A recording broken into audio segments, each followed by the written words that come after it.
everyone, I'm Dr. Z. I'm a clinical psychologist specializing in transgender care. Welcome to my channel. Today I would like to share a number one mistake I tend to see non-binary identified people tend to make. And I especially want to share that with you today because I want you to safeguard yourself from making this drastic and big and life-changing mistake. So as we know, non-binary individuals, whether you identify as non-binary feminine or non-binary masculine, tend not necessarily strictly to fall into any one of the binary categories. And one of the biggest challenges you face today as a non-binary identified is that currently, unfortunately, in our society, we don't really have a way to categorize or an identifier, if you will, for what non-binary identity really is. In other words, we tend to cluster people into categories, right? And currently there are two categories, and it's male or female. I understand there's also a whole spectrum of gender diversity, but society hasn't really fully caught up to that. So when people encounter you outside in a real world, they tend to automatically scan you down and look for those particular markers. And then depending on the category you fall into, they're either gonna identify you as a male or a female identity. And that's why it is so incredibly difficult, especially for non-binary individuals, because they don't feel like they belong to one binary or another. They feel comfortable sometimes maybe drawing from one or another or from both at the same time, and becomes incredibly frustrating when you're out there and half of the time people see you as male, half of the time people see you as female, and they constantly misgender you, and it can be very, very difficult. Not to mention, transition related things or transition related services for non-binary individuals are not really that vast, if you will. In other words, if you, for example, a non-binary identified more in a male spectrum, then sure, you can start microdosing testosterone, but it's a very kind of slippery slope. You have to be very careful with that, and I did a video on that, and I'll link it below. Why? Because even though you're taking microdosing in a very small dosage, it's not so much about the dose, but how your body is going to metabolize it. So sometimes you want some very little subtle changes. So for example, some non-binary people maybe want a little bit deepening voice, but they don't really want to have facial hair. But microdosing testosterone sometimes will give you facial hair, even though you're taking a small dose, and won't necessarily deepen your voice. So it becomes a very dangerous slippery slope in terms of microdosing. So as I said, transitionary related aspect of services are very limited. The same thing for non-binary who lean more towards feminine spectrum. You can take estrogen, but it's going to very mildly feminize you. It might give you changes you don't want, such as breast growth. And if you really don't feel like if you belong to that much for closer to the binary, you're not going to be comfortable with having breasts. So as you can see, it becomes a little bit very, very challenging to find the medical aspect of transition that works best for you. So what happens usually is that people try to express themselves as much as they can in a androgynous way. So in other words, what becomes for non-binary as a way to present and to kind of express themselves to the real world is, falling into this in-between category and hoping that people will catch up to that and will communicate to you in a more androgynous way. And sometimes for some people that really works, for a lot of people it doesn't. And here's the warning that I wanted to share with you that I see some people make, and I think it's a very drastic and a big mistake to make.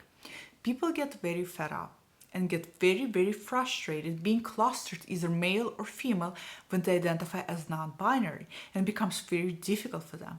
And they get to the point where they decide to either go toward more male spectrum or toward more feminine spectrum. And for a lot of people, that means starting hormones and living with those irreversible changes they're not really interested in getting.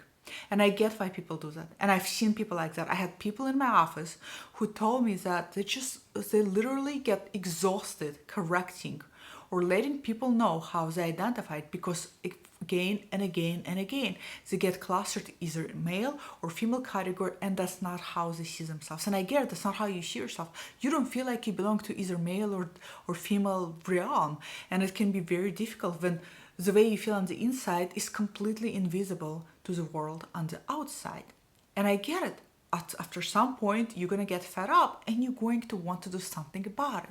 But here's the warning. Starting hormones or starting medical transition, in other words, making a decision to shift yourself strongly into one binary or another because you're so tired of being misgendered, is also not a solution, because that's not really your identity.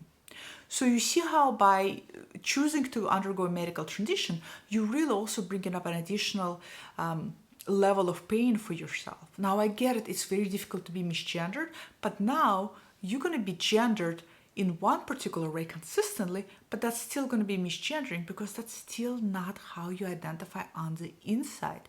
So if you're watching this, and I get it, you're probably incredibly frustrated with the world today and this kind of gender binary lens that we look at everybody on a daily basis, and you're getting really frustrated being clustered into one of those categories. But I think starting hormones or starting any kind of medical and surgical transition just in order to stop being misgendered is also not a way to go, because then you're selling yourself short. In a way, you're giving up your true identity, and I really don't want you to do that. Now, what I want you to recognize is that you are kind of being a revolutionary, okay? So when many years ago, transgender people were making a big leap, they're still making a huge leap, but in the beginning, they were making this huge leap for our understanding of the gender. Today, everybody who identifies as non-binary are making the big leap. They are telling society, they're teaching us, they're teaching the culture that gender is so much more than just male and female. Yeah, they're biological sexes, but our expression of gender and who we are is so much more diverse and so much more beautiful than just man and woman. And you're doing that, you're telling that, and I know it sucks. And a lot of you don't want to be an advocate, and a lot of you don't want to be care or bearing that cross, if you will. But at the same time, going through medical transition when that's not your intent is also not an option. So be careful out there. If you're really frustrated and you're fed up, try to find friends you can connect to and talk about it. Try to find therapists to whom you can share this with and get some kind of coping skills, maybe ways you can maneuver the world. But really going through the hormones again or any kind of surgical transition when that's not your intent is not a way to go. So please don't do that. So hopefully this helps. Let me know below if you identify as non-binary.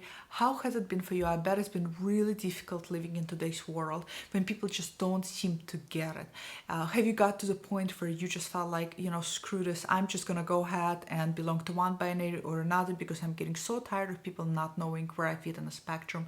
And how close are you to making that leap? And if you have made that leap and have started medical transition, do you regret it? How do you feel about that? Do you still feel a need to express your non-binary identity, and how do you go about that? So comment below. I'd love to hear your comments, and I'll see you guys next time. Bye.